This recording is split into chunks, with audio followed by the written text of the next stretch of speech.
Hello दोस्तों, स्वागत है आप सभी का। दोस्तों, जैसा कि आप सभी को पता है, हम आपके राज्य ओपन परीक्षा के जो प्रश्न पत्र हैं उनका सॉल्यूशन जान रहे थे। इस वीडियो में हम विज्ञान विषय को कवर करने वाले हैं। पिछली वीडियो में हमने हिंदी विषय का सॉल्यूशन जान लिया था और इस वीडियो में आपको विज्ञान विषय का पूरा सॉल्यूशन मिलने वाला है। हर एक क्वेश्चन का आंसर आपको मिलने वाला है। तो बस आपको चैनल को सब्सक्राइब करके बेल आइकन को इनेबल कर लेना है। इसके अलावा अगर आपने हमारा टेलीग्राम ग्रुप अभी तक ज्वाइन नहीं किया है तो उसकी लिंक आपको वीडियो के डिस्क्रिप्शन में मिल जाएगी। वहां जाकर टेलीग्राम को ज्वाइन कर लीजिए, वहां पर भी आपको आंसर प्रोवाइड कराए जा रहे हैं। तो चलिए फटाफट से एक एक करके आपको सारे क्वेश्चंस के आंसर मैं बता देता हूं। तो देखिए, क्वेश्चन आपके पास लिखे हुए होंगे। सबसे पहले वाले क्वेश्चन में जो है सही विकल्प का आपको चयन करना है। तो यहाँ पर आपको पहले वाले क्वेश्चन का आंसर लगाना है एम्पियर। इसके बाद जो नेक्स्ट है आपका सेकंड वाला, उसमें आपको कर देना है 18। इसके बाद जो अगला वाला है उसमें आपको कर देना है 4। इसके बाद जो नेक्स्ट है उसमें आपको लगाना है हमेशा ब्राह्म में रहता है। इसके बाद जो अगला है उसमें आपको लगाना है 27 डिग्री सेल्सियस। तो ये आपके प्रश्न क्रमांक 1 का सही विकल्प वाला क्वेश्चन है। इसके बाद अगला जो क्वेश्चन है उसमें आपको रिक्त स्थानों की पूर्ति करना है। तो यहाँ पर पहले वाले को आप लगाइएगा व्युत्क्रमानुपाती, अगले वाले में आपको लगाना है रोबर्ट हुक। इसके बाद नेक्स्ट जो है उसका आंसर रहेगा आपका नेफ्रॉन, और अगला वाला जो आपका रहेगा उसमें आपको लगाना है उर्वरता। इसके बाद जो अगला रहेगा उसमें आपको कर देना है वायरस। तो ये आपका यहाँ पर रिक्त स्थानों की पूर्ति वाला जो क्वेश्चन है उसके आंसर हो चुके हैं। अब इसके बाद जो आपका अगला क्वेश्चन है इसमें आपको सही जोड़ियां बनाना है। तो यहाँ पर सामने के सामने मैंने सही जोड़ियां लिख दी हैं। तो यहाँ पर पहला है आपका वृहद पोषक तत्व, इसका आंसर लिखिए यहाँ पर नाइट्रोजन, और अगला जो है आपका इंसुलिन का अल्प स्त्राव, तो ये आपका हो जाएगा मधुमेह। नेक्स्ट है आपका ज्योति तीव्रता का मात्रक, इसका आप कर दीजिए कैंडला। इसके बाद अगला जो है परमाणु मॉडल, तो ये बोर ने दिया था। इसके बाद अगला है सूक्ष्म पोषक तत्व, तो ये आ जाएगा आपका जिंक। तो यहाँ पर आपके सही जोड़ी के आंसर हो चुके हैं। अब हम देखते हैं आपका नेक्स्ट वाला जो क्वेश्चन है यहाँ पर।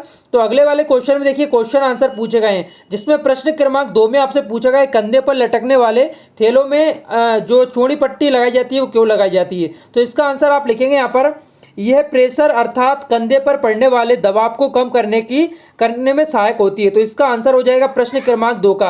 आप वीडियो को रोककर लिखते हो, चलिए एक एक करके आपको सभी क्वेश्चंस का आंसर मैं स्लाइड करके बताता जा रहा हूं।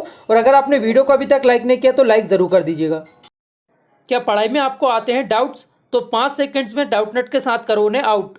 बस अपने सवाल का फोटो खींचो, क्रॉप करो और तुरंत वीडियो सॉल्यूशन पाओ। फिर चाहे आपका सवाल फिजिक्स, केमिस्ट्री, मैथ्स, बायोलॉजी का हो, सीबीएसई, यूपी, बिहार, मध्य प्रदेश या अन्य स्टेट बोर्ड का हो, यहाँ तक कि कक्षा 6 से 12वीं, आईआईटी, जेई और नीट का सवाल हो, सभी सवालों के वीडियो सॉल्यूशन बस 5 सेकंड में आपको मिलेंगे डाउटनट ऐप पर। इसके साथ ही डाउटनट पर चल रही है इंडिया की number 1 daily online video classes, वो भी इंग्लिश और हिंदी मीडियम में, जहाँ पूरा कोर्स पढ़ाया जा रहा है। तो आज ही जाकर इन कोर्सेज का हिस्सा बनिए और डाउटनट ऐप इंस्टॉल कीजिए। अगला क्वेश्चन है आपका प्रश्न क्रमांक 3। इसमें आपको चाल क्या है बताना है। इसके अलावा चाल का आपको एसआई मात्रक भी लिखना है। तो इसमें आप लिखेंगे चाल की परिभाषा, पहले तो लिखेंगे किसी वस्तु के विस्थापन की दर को चाल कहते हैं। इसके अलावा यहाँ पर आप लिखना अर्थात चाल बराबर जो होता है दूरी बटे समय होता है। तो ये एक अदिश राशि है, इसका एसआई मात्रक जो होता है मीटर प्रति सेकेंड होता है। तो यहाँ पर आपके प्रश्न क्रमांक 3 का ये आंसर है। अब बढ़ते हैं आपके अगले वाले क्वेश्चन की तरफ। तो यहाँ पर आपसे प्रश्न क्रमांक 4 में पूछा गया है उत्तल लेंस और अवतल लेंस में आपको 2 अंतर लिखना है। तो इसका आंसर आप यहाँ पर देख सकते हैं, एक तरफ लिखा हुआ है उत्तल लेंस, दूसरी तरफ लिखा हुआ है यहाँ पर अवतल लेंस।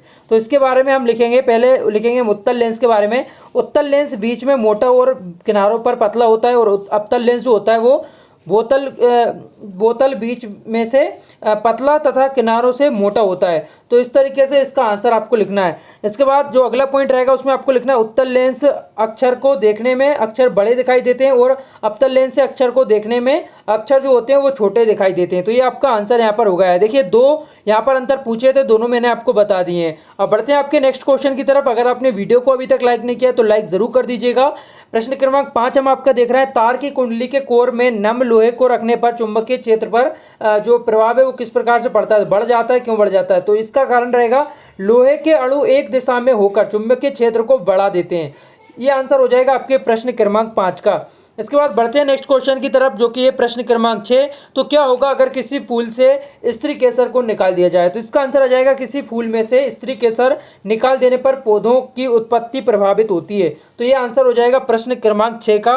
इसके बाद बढ़ते हैं आपके नेक्स्ट क्वेश्चन की तरफ, प्रश्न क्रमांक 7। किन्हीं 2 आपको धातुओं के नाम लिखना है, साथ में उनके आपको संकेत भी बताना है। तो किन्हीं 2 धातुओं के नाम व उनके संकेत लिखिए। तो आंसर हो जाएगा आयरन या लोहा, तो इसका आप लिखेंगे Fe। अगला है तामा, तो इसका लिखेंगे आप Cu कॉपर। मात्रक। तो ये आपका आंसर हो जाएगा प्रश्न क्रमांक 7 का। इसके बाद बढ़ते हैं नेक्स्ट क्वेश्चन की तरफ, प्रश्न क्रमांक 8। मूल मात्रक और व्युत्पन्न मात्रक में कोई 3 आपको अंतर लिखना है। तो एक तरफ लिखा हुआ है मूल मात्रक, दूसरी तरफ लिखा हुआ है व्युत्पन्न मात्रक। तो मूल मात्रक तथा व्युत्पन्न मात्रक में अंतर, तो इसका आंसर आप लिखेंगे, एक तरफ मूल मात्रक एक दूसरे से पूर्णतः स्वतंत्र होते हैं और व्युत्पन्न मात्रक मूल मात्रकों से प्राप्त किए जाते हैं, ये परस्पर एक दूसरे से पूर्णतः स्वतंत्र नहीं होते। इसके बाद अगला है आपका मूल मात्रकों को अन्य मात्रकों से व्युत्पन्न नहीं किया जा सकता और व्युत्पन्न मात्रकों को मूल मात्रकों से व्युत्पन्न किया जा सकता है। इसके बाद अगला लिखेंगे मूल मात्रकों का मात्रक परिभाषित होते हैं और व्युत्पन्न मात्रकों के मानक जो होते हैं वो परिभाषित नहीं होते। तो ये आपका आंसर हो चुका है यहाँ पर। इसके बाद बढ़ते हैं नेक्स्ट क्वेश्चन की तरफ।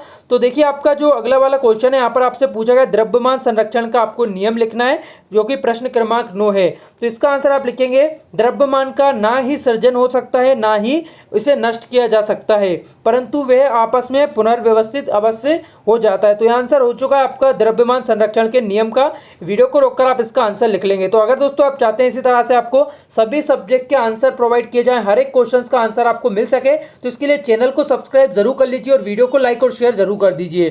तो इसके बाद आपका नेक्स्ट क्वेश्चन है यहाँ पर 10वां वाला, जिसमें पूछा गया है 3 ऐसे उपकरणों के आपको उदाहरण देना है जिनमें माइक्रोफोन अथवा स्पीकर का उपयोग होता है या फिर साथ में दोनों का उपयोग होता है। जिसमें आप लिखेंगे मोबाइल फोन, टैप रिकॉर्डर और रेडियो जो है वो उसके उदाहरण है जिनमें माइक्रोफोन या फिर स्पीकर का उपयोग होता है या फिर दोनों का उपयोग होता है। इसके बाद बढ़ते हैं नेक्स्ट क्वेश्चन की तरफ, प्रश्न क्रमांक 11। तो एल्केन, एल्कीन, एल्काइन का आपको सामान्य सूत्र लिखना है। एल्केन, एल्कीन, एल्काइन का सामान्य जो सूत्र है यहाँ पर लिखा हुआ है। एल्केन में आपको लिखना है CnH2n+2 और एल्कीन में आपको लिखना है CnH2ON। इसका जो फॉर्मूला हो जाएगा एल्कीन का CnH2n। इसके बाद एल्काइन का हो जाएगा यहाँ पर CnH2n और -2, ये इसका फॉर्मूला हो जाएगा दोनों का। तो एल्केन, एल्कीन, एल्काइन के फॉर्मूले आपके सामने लिखे हैं, आप चाहे तो स्क्रीनशॉट लेकर लिख सकते हैं या फिर वीडियो को रोककर भी नोट कर सकते हैं। बढ़ते हैं आपके नेक्स्ट क्वेश्चन की तरह। अगला वाला जो आपका क्वेश्चन है, तो यहाँ पर आपसे पूछा गया है जले हुए व्यक्ति के लिए कैसा प्राथमिक उपचार होना चाहिए। इसके आंसर में लिखेंगे जले हुए स्थान को साफ ठंडे पानी से धोना चाहिए सबसे पहले तो। इसके बाद घर में कोई मरहम हो जैसे कि वर्नोल वगैरह, तो उसका जो है उपयोग करना चाहिए जले हुए स्थान पर। इसके अलावा जले स्थान पर नारियल तेल और कपूर मिलाकर लगाते हैं तो इससे भी आराम मिलता है। तो ये आंसर हो जाएगा आपका प्रश्न क्रमांक 12 का।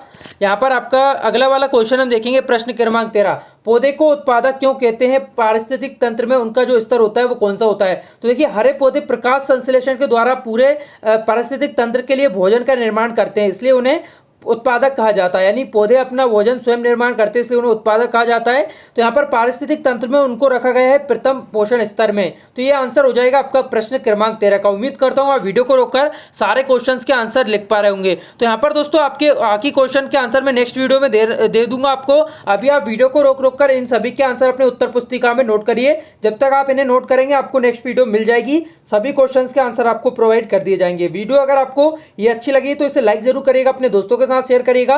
वीडियो देखने के लिए आप सभी का बहुत बहुत धन्यवाद।